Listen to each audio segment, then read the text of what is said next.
Today on the Ever Onward podcast, I'm very happy and pleased. We'll have Congressman Russ Fulcher. He is a longtime friend, great Idahoan businessman, politician, leader. We get into a lot of real detailed things about him and his life here and his contributions he's made to the state and now what he's doing in Washington, D.C. A lot of changes there. Russ is in his fourth term as our congressman and has done an amazing job. I'm very thankful he came on to spend some time with us today. Congressman Russ Fulcher.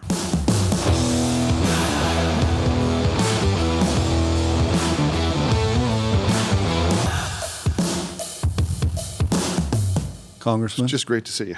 Man, it's great to see you. It is really great to see you.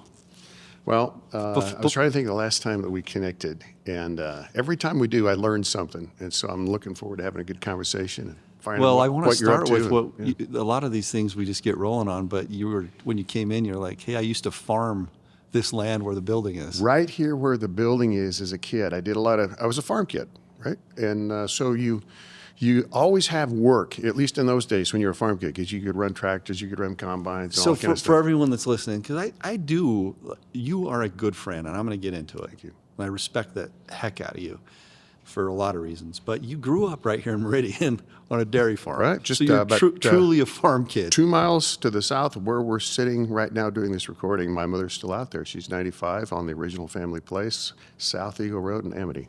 Yeah. And dairy farm, worked your tail off. What a great way to grow up. I took it for granted. I really did. I took it for granted.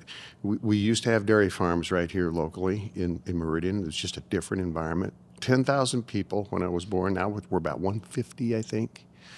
And just a different lifestyle. And I didn't appreciate it. I wish I would have known just how much value there was in growing up on a dairy farm, and just the work ethic and lives about life, life and death and animals and all that stuff.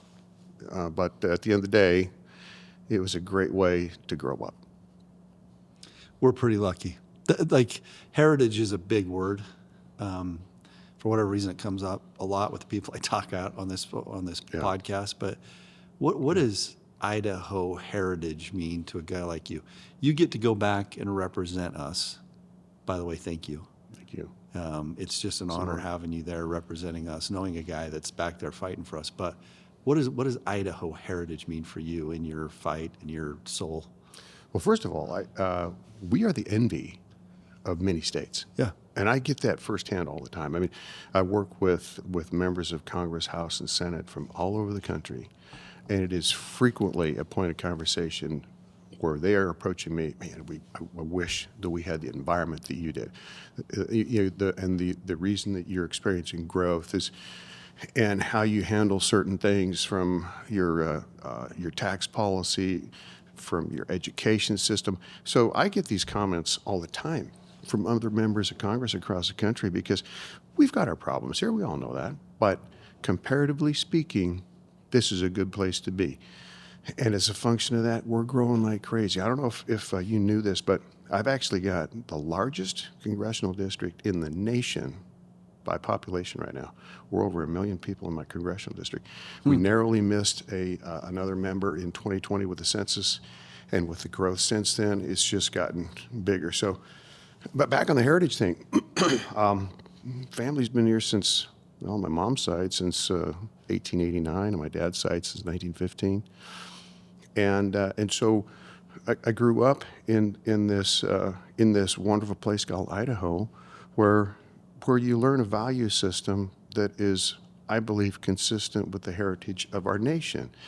Divinely inspired, foundational Christian values, and those are the things that people want. We've got neighboring states that have so many conflicts. And so what do? A lot of the good people, they move to Idaho whether they realize it firsthand or not, they're coming here because of our heritage. They're coming here because of our value system. They're coming here because they like families, and they like a safe place where you can go out in the evening pretty much anywhere and not have to worry about being accosted. So it means it's a lot of different factors, but the bottom line is I am blessed to be from Idaho, and I'm also blessed to represent the people of this great state. I love it. For those who, I mean, I know because I was able to spend a lot of time with you, but you also have a tremendous background that allowed you to have a perspective of Idaho from multiple views, business. I mean, I don't think people, so grow up a farm kid, work your tail off, plow ground right here we're sitting today and where our building is. You have that, then you work at Micron, international business at one of Idaho's great companies and one of America's great companies. And then you spend time in the state legislature. You understand how government works. Tremendous experience that allows you to go represent us. Well, a lot of that being at the right place, right time. You know, I'd like to say it's because I was an all-star. Bottom line is I wasn't. I don't feel that way. But when I was just going into college, Micron was a startup. Yeah. And I needed a place where I could work at night and fund my college education, go to school during the day. And that's what I did. And this little startup, never heard of Micron, didn't know what a semiconductor was, to save my soul. They gave me a great start. Basically, the first 15 years of their existence, I was with them. And we went from, in the window of time I was there, about zero in sales to, we got into the billions by the 15 years. And they gave me an education that you can't get anywhere else, Tommy. I mean, and it was a young kid. We were learning as we went and struggling to, unlike today, struggling to keep the doors open. This was a different environment. The Parkinsons were there, Randall Chance, Juan Benitez, those original guys, Doug Pittman, and we were just trying to figure it out as we go, right? As you know, it's one thing to start a business. It's another thing to mature a business. And so I remember my first experience there. We had problems with Japanese predatory pricing for semiconductors in the U.S., couldn't get any business here. Ward Parkinson gave me a one-way ticket to Europe. And I says, come back with business. Wow. And never been out of the state, much less out of the country, right? But that's how we did things. And we just did it. And I went there, started going to trade shows, making contacts and making networks. Next thing you know, we land a few customers and Apple. I got to tell you an Apple story really quick. Apple was viewed in the industry as this crazy company out of the Bay Area that nobody would want to do business with because they were crazy. They had this guy named Jobs, and he was going to put computers in every house in America, right? Well, he was nuts. And then you had this company in Boise, Idaho, in the desert.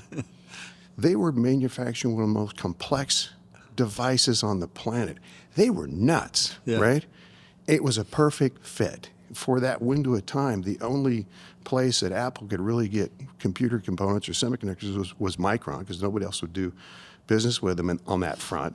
And just to the reverse, the only people we could sell to was Apple, because nobody else would buy from us. And we were both so poor. We were both so, there was just no resources. We did a deal where because we didn't have any money, but they needed parts and they didn't have any money. So we traded stuff. We traded, remember the Lisa computer, I think was the name of it. It was a precursor to the Mac. Yeah. And so we took Lisa computers in payment, and we were using those for our test equipment and whatnot. And it grew into a big problem later on because there were tax issues, right? Because there was a transaction, but it wasn't like a billable amount. Anyway, but it was, few people can remember when Apple didn't have any money or Micron didn't have any money.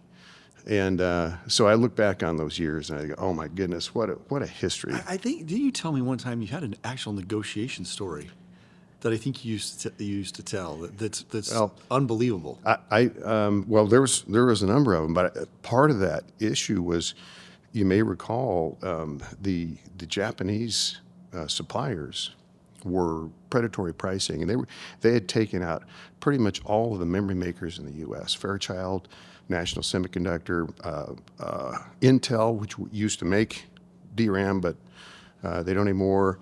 MasTec. I mean, these are names you may or may not have heard of, but they were big at one time. And everybody was thinking that the Japanese suppliers were better, were cheaper. And They were definitely cheaper, but we figured out that, wait a minute, you tear those things apart, and you can tell basically what their costs were by the size of the die and the layers. And so we were looking at that compared to ours. There's no way they can make these for less than we can. So I'll just fast forward that story, but the Parkinsons basically got assistance through Senator McClure's office in Washington, D.C. to have the Department of Commerce go after the Japanese suppliers over tariffs. And in that window of time, I was airdropped into Senator McClure's office as an intern. And that's kind of what, over time, led to the interest that turned out where I am right now. But it was during that window of time, and I got a lot of education over that time, because when finally the U.S. Department of Commerce recognized, they saw all the data, they said, okay, these suppliers are being subsidized by their own government, and they were. They levied a tariff, and that changed the electronic landscape. And so back then in the 80s, that was anything you bought electronic was basically coming out of Japan. But if you look at it now, they're really not, because that has shifted away, because once those subsidies didn't work anymore, it was a house of cards. And so that changed the whole economic landscape. Had no idea at the time, because we were just fighting for survival. But that was a different era. And I look back at the leadership of the company at the point, and we are truly, truly blessed to have them in our economic space in Idaho. But if it weren't for the initiative, and it was the Parkinson twins, it was Juan Benitez, it was Randall Chen, those guys would not give up, and that persistence paid off. Ward's still around doing great stuff. He's on the CWI board to raise some money to help out with their growth, and what a great guy! Yeah, legendary. He's a genius in his own field. Just one of those gifts that Idaho has historically had, that left a mark that very few people will ever leave. That's awesome. I think the first time after you were with Bottles for a bit, as a broker doing real estate, and I think it's the first few times I met you. Mark's an incredible guy too. He is. Here's another one of these guys. He just knows what he's doing, right? And one of just the best humans on the planet. He just is. But so I'd met you before, but then when I got into politics for my short toe dipping out and never to go back, by the way, Russ. Well, if you ever want to, I know of a congressional seat that you might be interested in. No, not going to happen again. But I want to tell this story because it means a lot to me. It's a different world. It's just different. And I had no experience and really wasn't that good at it. But when I met you, when you had run against Butch Otter, 2014. And when you ran against Butch, those results were, it was close. It was a really close race. And then you threw your hat in again. And when I got in the race, I remember meeting with you, and every single meeting we had, it felt like a friendship. It felt like a fellow Idahoan. A guy. I mean, I know this sounds corny, but in politics, it's not, because that doesn't exist. But I always just felt you were who you were. You were this Idaho guy, business guy that loved the state, that was in this for the right reason. And I don't know, trust is a big word, but I just liked you a lot. And I'll tell you what, that's a two-way street, because if God gave me a gift, and I'm not saying he did, but if God gave me a gift, I believe I've got the ability to read people. Yeah. And that served me well in business. It served me well in politics. And you're the real deal. And I could tell when we met, it's like, although we had met in passing until we had some of those discussions, really didn't get to know you. But whether you were going to be successful no matter what you did, and whether it was in the political realm or in the business realm or in the medical field, and of course that's exactly what it turned out, right? It's exactly who you are. But I could see that. And so I even knew that even for a very brief time, we were, I guess, technically competitors in that field. Look, when you find somebody that's going to be successful, they're going to have an imprint on the economy, on the state, on the leadership. Then you want to encourage that person. You want to you want to leverage them to the extent you can to be successful. And that's how I felt. And so even though we were in that technically opposing each other for a short period of time, I was trying to be mindful. It always felt, and I grew really close to you then because we were on the campaign trail for a while. I don't know if you remember this, but then you had your thing with your eye. I did. And detached retina. They had a detached retina. And then I remember one exchange we had at a gas station, and you probably don't even remember it, but it's a really raw experience to go through these political things. Yeah. And I remember seeing you at a gas station, and I remember just this interaction with you and kind of giving you a bro hug and saying, hey, man, thanks for being such a good friend. And it meant the world to me. Now, ultimately, you got out when Raul got in, and then you went on to be successful. Your fourth term now. I can't even believe that. Fourth term in Congress already. We're getting older, but I just wanted to, it's just an example to me how you can be, in a race against each other for a short period of time, knew each other, but also develop a friendship and of trust that's just lasted ever since then. And I just really appreciate that's Russ. certainly the case here, and I appreciate you. And things happen for a reason, right? Yeah. And at that window of time, I didn't really know. Obviously what I do now, but I think things happen for a reason. I think it's not an accident that we met. It's not an accident that we were in those circumstances at the same time, because it did build that rapport. And I look back on it, and as you know, I do have a faith base, and I think that was part of maybe God's way of steering me where I'm supposed to be for now. And I think I'm where I'm supposed to be for now, right? And that's not forever. I mean, I could do this forever, This is a crazy world, but I do think that I'm where I'm supposed to be for now. Frankly, I think you are where you are supposed to be right now. I think things work out. I agree with that. I want to shift a little bit, because I think anyone that truly knows you says the same things I just said. I think you are genuine, and you are a leader, and you care about this place, and you've done so well for us in Idaho. You've also, I want to talk about your health struggle, if you're okay talking a little bit about that. Because I ran into you in a Walmart, and I knew you'd been going through it, but you really went through it, and I'm glad you're doing so well.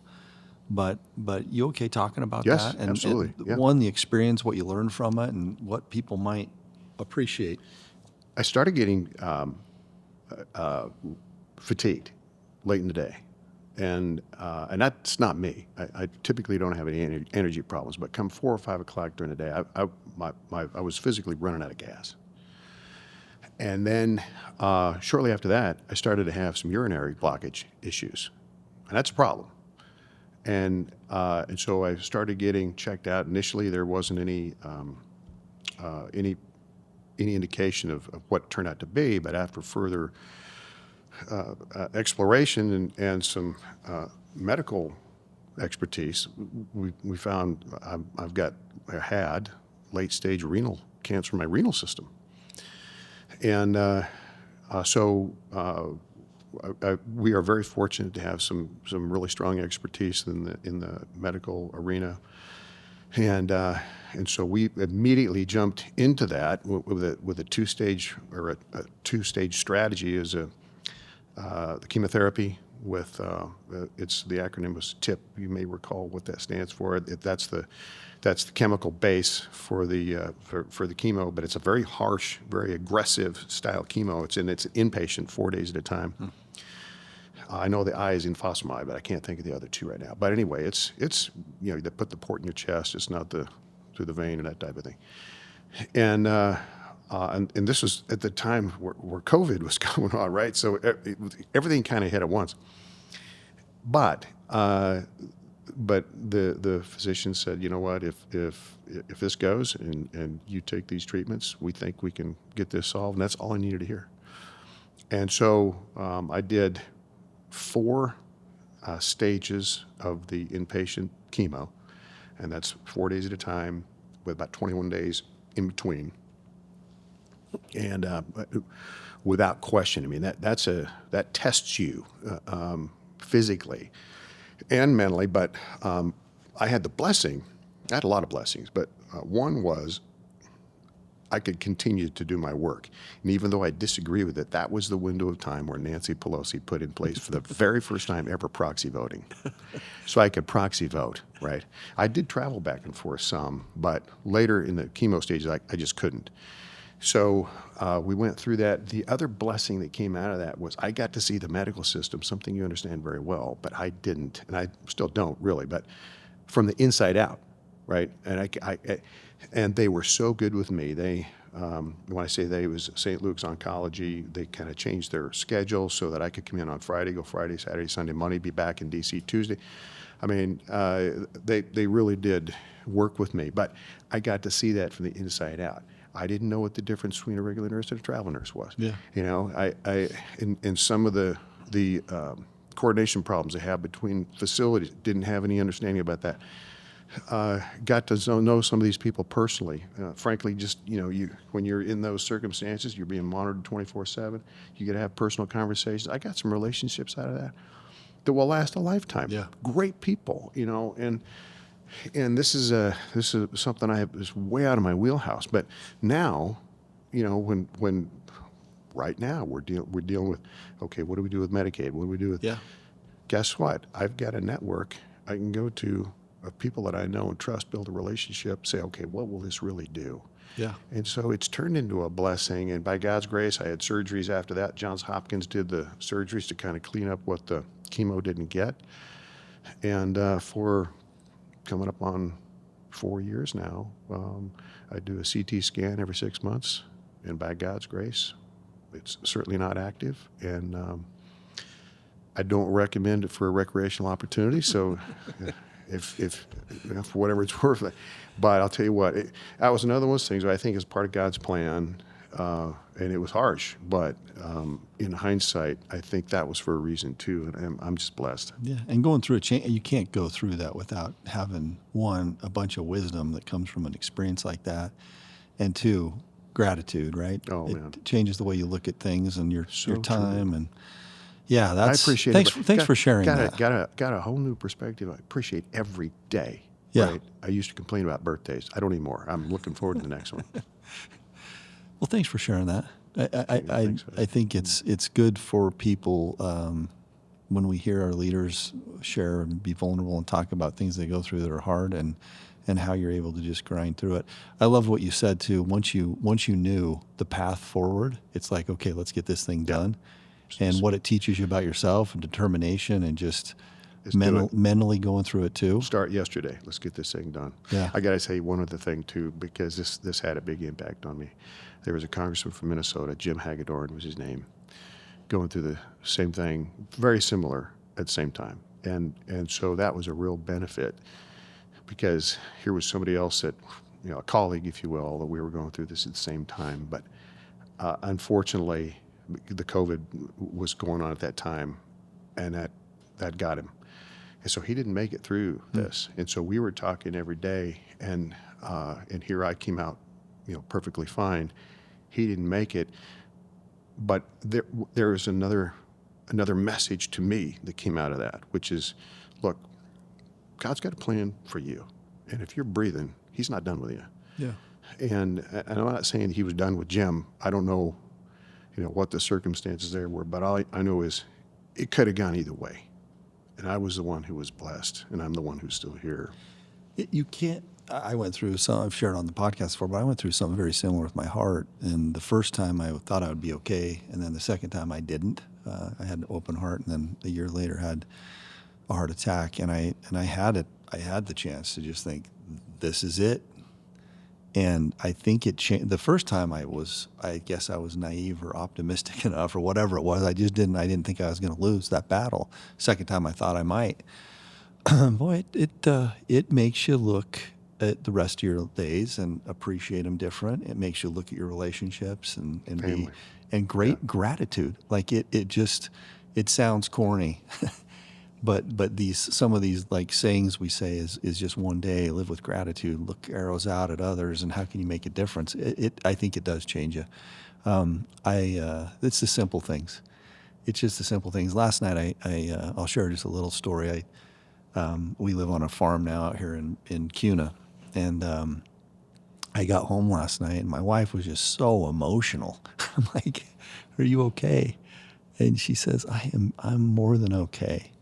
And she was just like sobbing, and I'm like, "Are you okay?" And she said, "Well, their grandkids have been there through the day." And she's like, "We got to go out. We just had new twin baby goats, and they played with the goats, and they just had fed the pigs, and they brought little chicks in the house." And she's like, I imagine how beautiful and simple and amazing those interactions are. And and it was just overwhelming gratitude what she was experiencing. Then I started crying, and I'm like, man, we're just sitting there blubbering, a couple of old people just blubbering about but it's the simple things, isn't it, Russ? I It mean, is. as And you get through this. appreciate, even though we touched on earlier about the relationship we've had, I appreciate that more now Yeah. because of going through a real trying time. Yeah. And I think you do too, from what you're just explaining. And so, absolutely. And every day is a new gift. Every day is a new blessing. And so, to the extent I try to apply that to what I do, and I know you do. What can I do today to improve things? How can I take the role that God's blessed me with, and try to help somebody else, and that's truly a motivation. And I think it comes as a function of going through those trials. Thanks for sharing that. I do want to talk about your job right now and your constituents and your representation of us. A couple things come to mind for me is, Russ, well, first of all, as our leader and our representative, the ability you have to make a difference for Idaho with our delegation. I wanted to give a talk about just a little bit about our delegation. I've got the enormous privilege, honor, whatever you want to call it. When I moved to Cuna, Jim's my ranching and farming partner now, and I've gone from knowing him to loving him. He's one of my favorite humans on the planet Earth. I don't say that lightly. He's an example to me. But you got him, you got Mike that's been there, and they're now in these leadership positions that are the envy of the country as far as what they're able to do and control.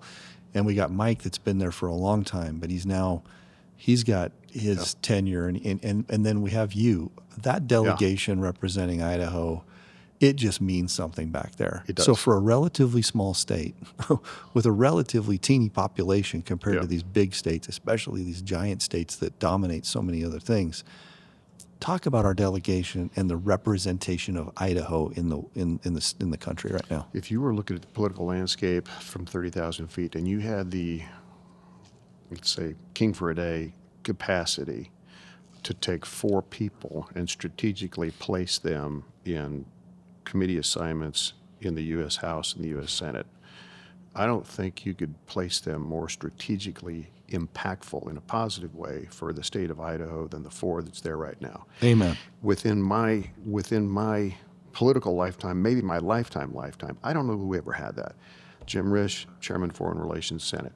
Mike Crapo, Chairman Banking Finance in the House. Mike Simpson, Senior Appropriations, and myself, Senior now, believe it or not, after 4 terms, Energy, Commerce, Natural Resource. Congratulations, by the way. And thank you. But you know what? And we do work together well, right? We communicate. Chances are, when it comes through certain energy, commerce stuff, I'm going to get the heads up first. I flag it. Here's what's coming. Banking stuff, Crapo, foreign relations stuff, which is impactful because it impacts so much of where some of the appropriations go and how we can be impacted by outside adversarial forces. Same thing with Simpson. And, we don't always agree on the issues. Surprise, surprise, right? Most of the time we do. And I can tell you that on the major ones, can probably count on my digits where when I say major, I mean truly, truly impactful nationally, statewide. We line up almost the same all the way across the board. But these are all people that I think very strategically placed. We work together, and we work together with the governor's office. We've got to do that too. There's only 4 of us, and you take California, for example, I don't know, 40-some, Texas, 30-some. And so we have to be firing on all cylinders, and we do. and so I think we're blessed in that regard, and they've been very good partners to work with. Yeah, I'm just as you're talking, I'm thinking the envy of the nation. We are, and it is a legacy of leadership. You think about financially, regulation-wise, the policies that we have as a state, the way, and you were part of that for 10 years, right, at the state legislature? And you think of now the governors, the leaderships we've had over long periods of time to get us in the financial shape we're in. You look at even every policy that affects our people, again, not perfect, but envy of the nation. And then you layer on top of that this congressional delegation that has a great working relationship with the state that represents our people. And I don't think it was ever intended that everyone agrees on everything. But what I love about you guys is if you call you or read what the great communications you send out to your constituents, you have your reasons. Yeah. And you're deeply rooted in who you are, and you're genuine and the way you look at things. And that's what people want. Yeah. Want critical thinking, represent the people, make great decisions, and then explain them why you're making them. And I love that about it, Russ.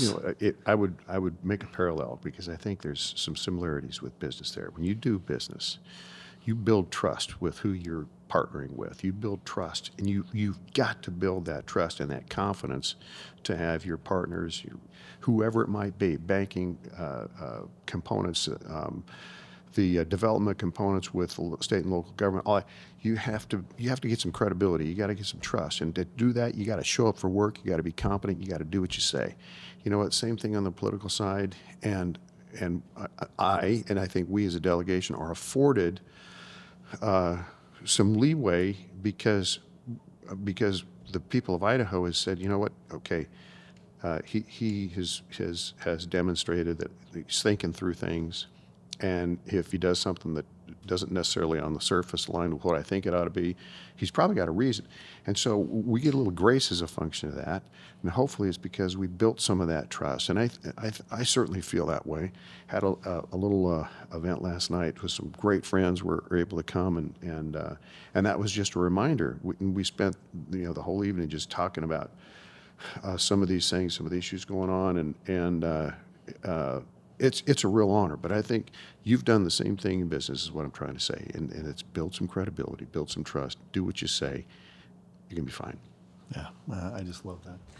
Well, talk a little bit about some of the things going on. I think we are. I mean, never has been there. The amount of information in a news cycle right now with what's going on in D.C. and around the world.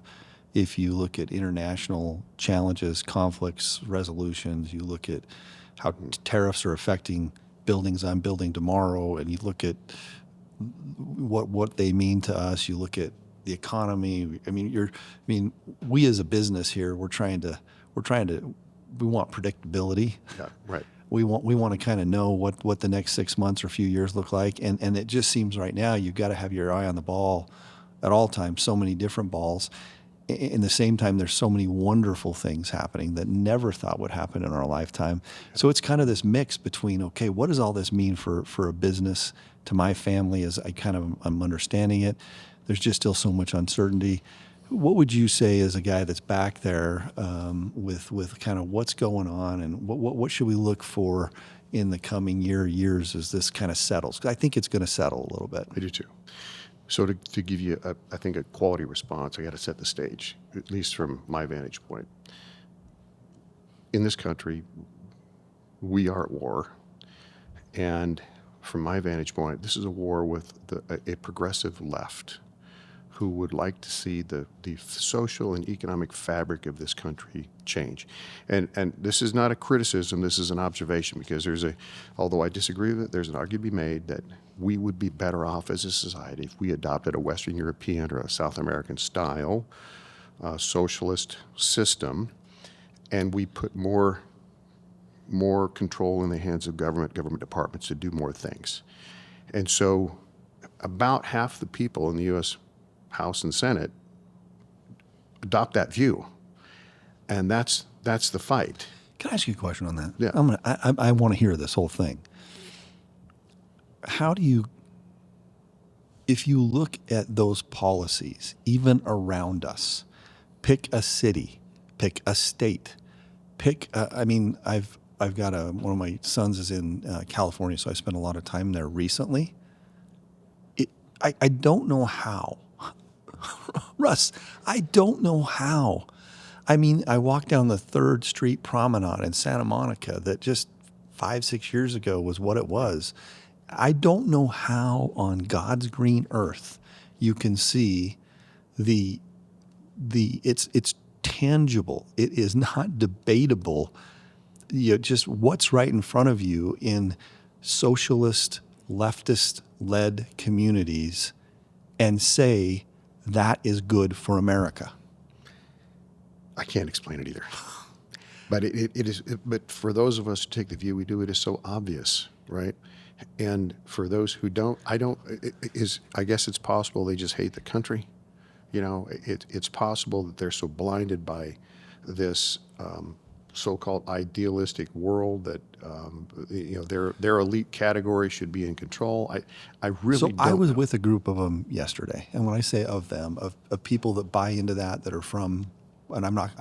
Listen. I love these people, and I think what I'm going to tell you is I think you can have a conversation with someone and say, I frankly don't agree, probably at all with what you think, but I want to understand what you think. Yeah, yeah. And I'm going to be totally respectful while I ask you this question. And I was with a room of 3 of them yesterday. And I said to them, it makes me sad.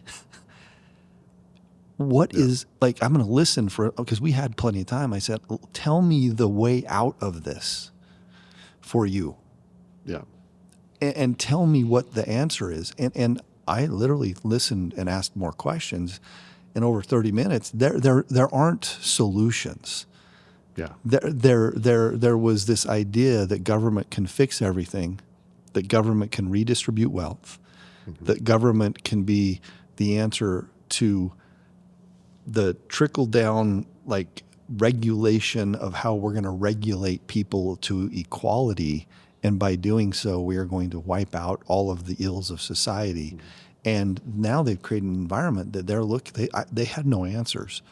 So anyway, I interrupted you. No, but that's the fight going on, right? That's the but you war. would think it would be less of a battle after so many years of looking and now going, it's not working. But I think that's what the American people kind of are waking up to. I think so too, and that's where ultimately this is going. But you make a really good point.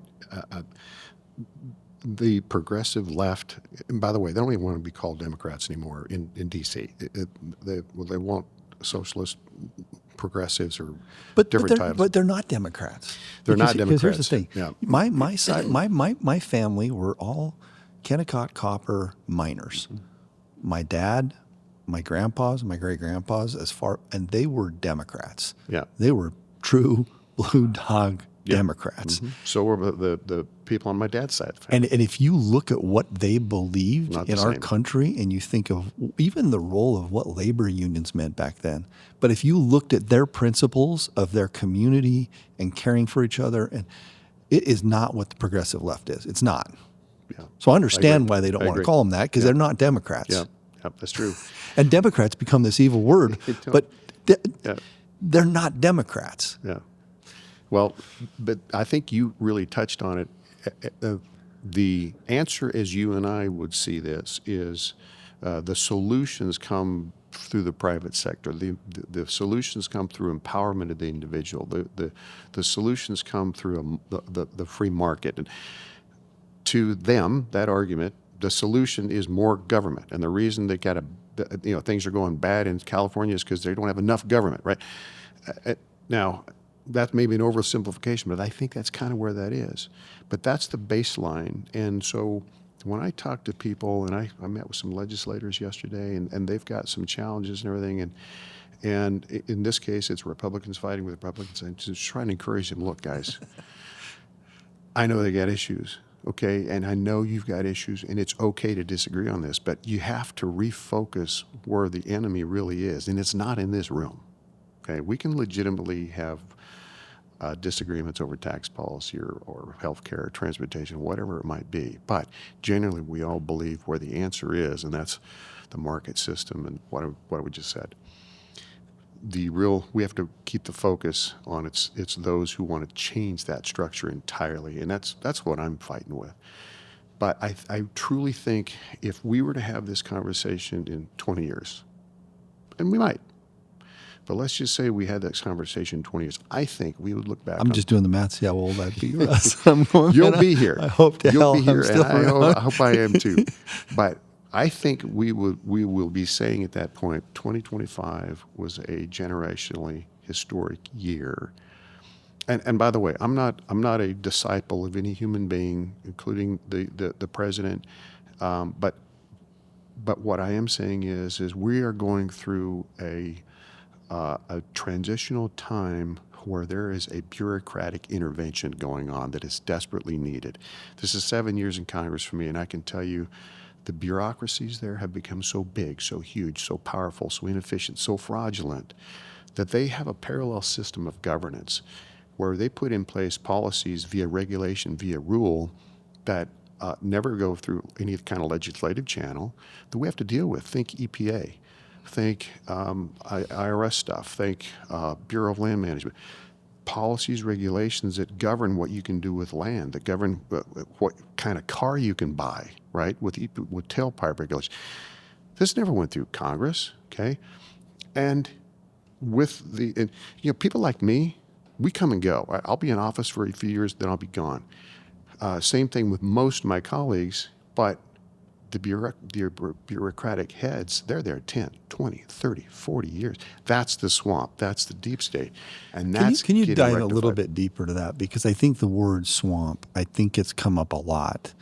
And I think, say what you want about what's going on back there, I think the exposure Yes. of what the Yes. word meant Yeah. is now people that may not have understood what it was, understand it. I'm going to tell you one other quick story because I think I had an aha moment just before the election. I was up in McCall and I had a friend here who's very powerful from DC, and it was just before the election.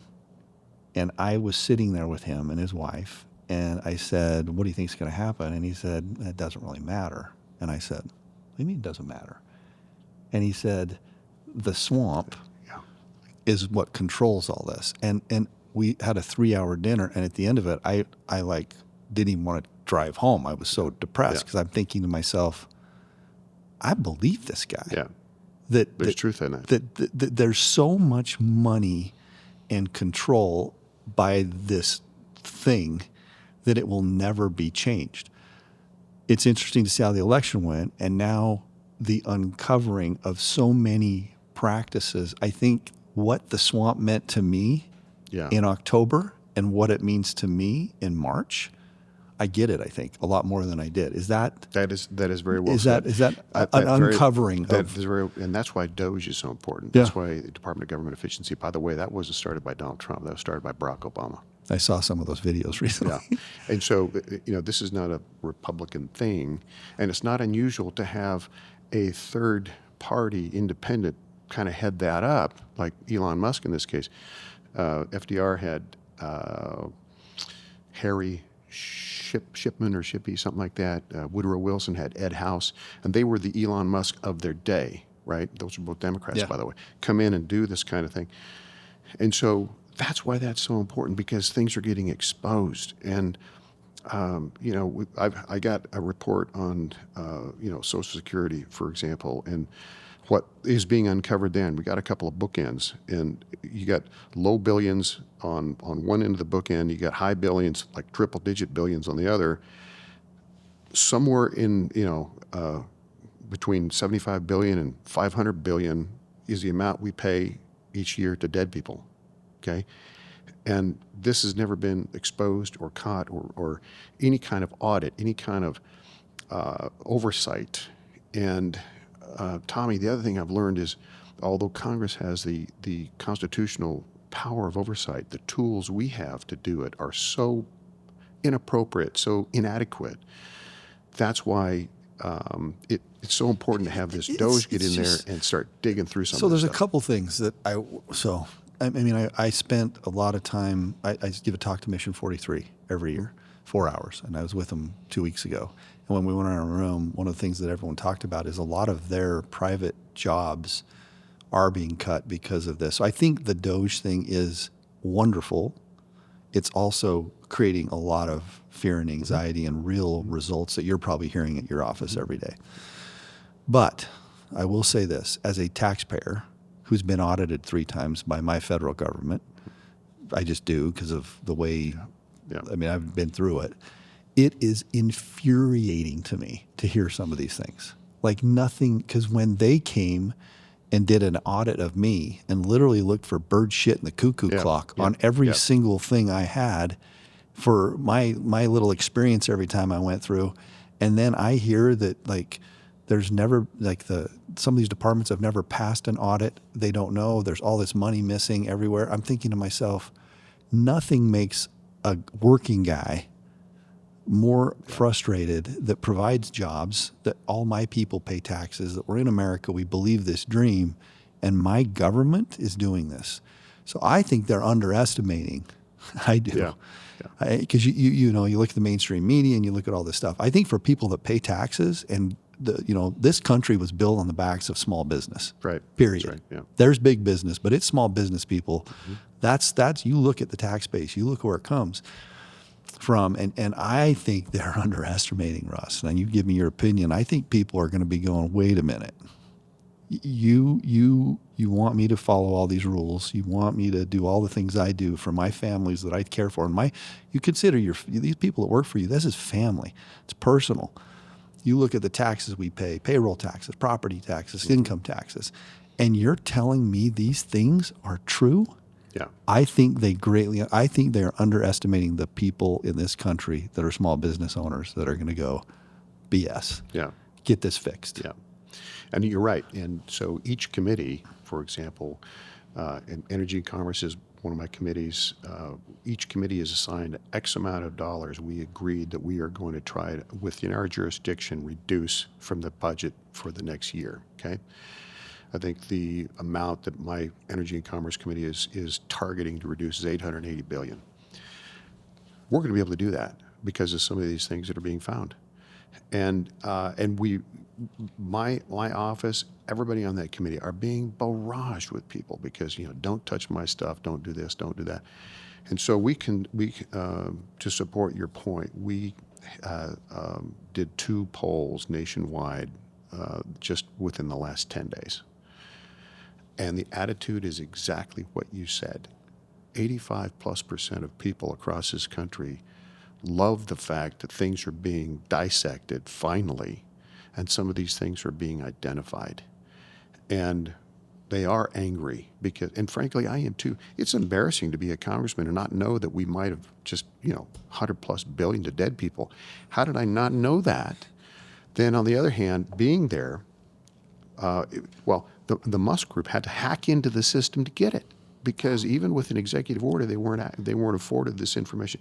My point, bottom line, is we're going through a bureaucratic intervention. The swamp is being looked at. The swamp is being audited like they've never done before. And just like any parasite that is being threatened of losing their host, they are fighting back. Oh, they're going to be just... And they are lashing out. Security is an issue for all of us. The mainstream media, of course, is aligned with them, all those things. But this process needs to happen. It's ugly, it's embarrassing, but the end result is going to be a good thing for America. I think the American people want it. I do. We're almost out of time, but I got to ask you one question because I am worried about something, and I don't know where you're going to go with this. I think it is so popular, wildly popular, 85% you just quoted from the poll, that you're just like, no, shut this down, figure it out, please help us. But there is a role for government. Oh, yeah. There is a role for government, and government dollars spent efficiently and put in the right places. And we should have safety nets. We should have ways to take care of people that can't take care of themselves. What reassurance can you give us here in the state or in the country because we tend in our life, not just government, as things correct, oftentimes that pendulum swings pretty hard. Mm-hmm. And I think that there are a lot of people worried about, well, what about some of these programs, whether they be state or federal programs, that now are getting looked at that are valuable, and that's the definition of valuable and how much and too little or whatever. But I worry about I worry about people living on the edge. I worry about people that are working there. But think about that Alice population in Idaho, asset limited, income constrained, employed, the working poor, where we've got, you got inflation that's killed them. You've got housing prices that are killing them. And now you got things that are going to get looked at. I mean, a lot of people live on that thin edge. How do we not swing it too hard? And what would be your advice for? First of all, I'm incredibly encouraged because, first of all, we have, as a nation, the resources. We have everything we need to cover critical services and provide an environment for people to prosper. We've got it. We're just not using it well. It's a great answer. And this exposure is helping us get smarter, even through embarrassing incidents, to use it better. Medicaid comes up a lot, in because that's going to go through my committee, and people are super concerned about that. First and foremost, there are so many things going on with eligibility that are never being checked. That is, just address that. That's going to go a long way. There is an argument to be made for those who are working age, that are able-bodied.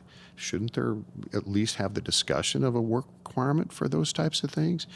If they're not working at all, that goes a long, long way to this. We don't have to cut it. We don't have to. Anybody who's truly disabled and fits that base category, they're not going to be impacted, I don't think. But it also opens us up to do, also within our parameters, get rid of the doggone mandates for electronic vehicles. Don't pay off these student loans, for crying out loud. There's $100 and some billion and if I can just close the loop with this, even some of my Democrat progressive left friends will never say it, but they're relieved with some of this stuff going on too, because they don't have to defend some of the stupid stuff anymore. Okay, they were driven to support. So plenty of money. Let's use it right. Let's do it if we just fix some of the stupid stuff we're doing, that's going to take us a long, long way towards solving these things. Russ, man, I love. Hey, we could do this for another. I love and appreciate you. I want to end there. Thank you for your friendship over a long period of time. Thank you for your leadership. Thoughtful. I love any time I talk to you, because I feel like that's my representative. That's the one looking out for Idaho and for my family, for my kids, my grandkids. Appreciate your service and your friendship, buddy. Well, I just have to reciprocate and say, there's a handful, there's a relatively few number of critical resources who take the time, the effort, the risk, and they have the expertise and the drive to turn the wheels of this economic engine in this state and this country. You're one of them. Oh, thanks. And don't ever underestimate your impact. And you've certainly had that with me. I appreciate you, buddy. Thank you. Thank you. Thanks, everybody.